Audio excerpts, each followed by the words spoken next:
In the Fox Cities, the new president at Lawrence University is blazing her own path and turning her story into history. Laurie Carter is the first person of color to hold the position and is looking to be a part of change in Appleton.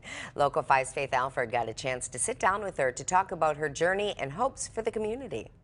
I really draw upon the strength of those women who came before me.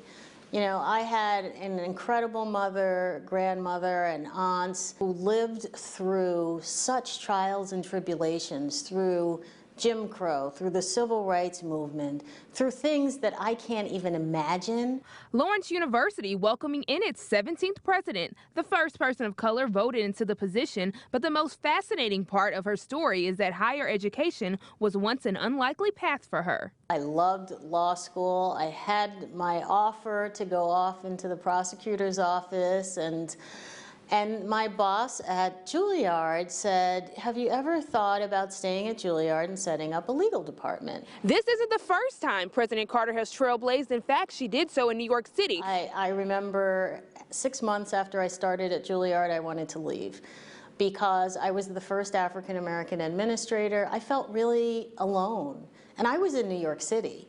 And so when I think about professionals who are in less diverse places, who are going through this journey, you know, my advice to them is stay the course. Lawrence University has made a lot of progress over the years, bringing in more students of color and making inclusion for all part of its mission.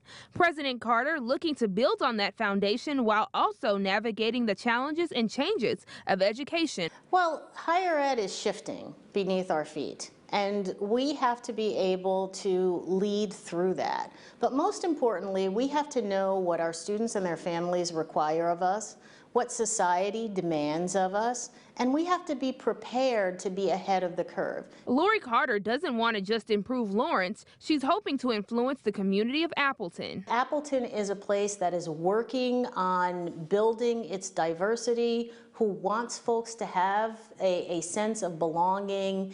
As a matter of fact, after this interview, I'm meeting with the mayor so that we can continue to work together to progress. During our time, she shared with me the importance of remaining resilient and letting life's obstacles become teachable moments. Just because it isn't easy doesn't mean we don't deserve to be here, and it doesn't mean that we are not blazing the trail for others who are coming behind us, and hopefully it'll be easier for them. In Appleton, Faith Alford, Local 5 News. President Carter was not able to have a ceremony last year due to the pandemic, but that has been rescheduled to this May. It will be a two-day event and feature two ceremonies, one for the community and one for the Board of Trustees at Lawrence.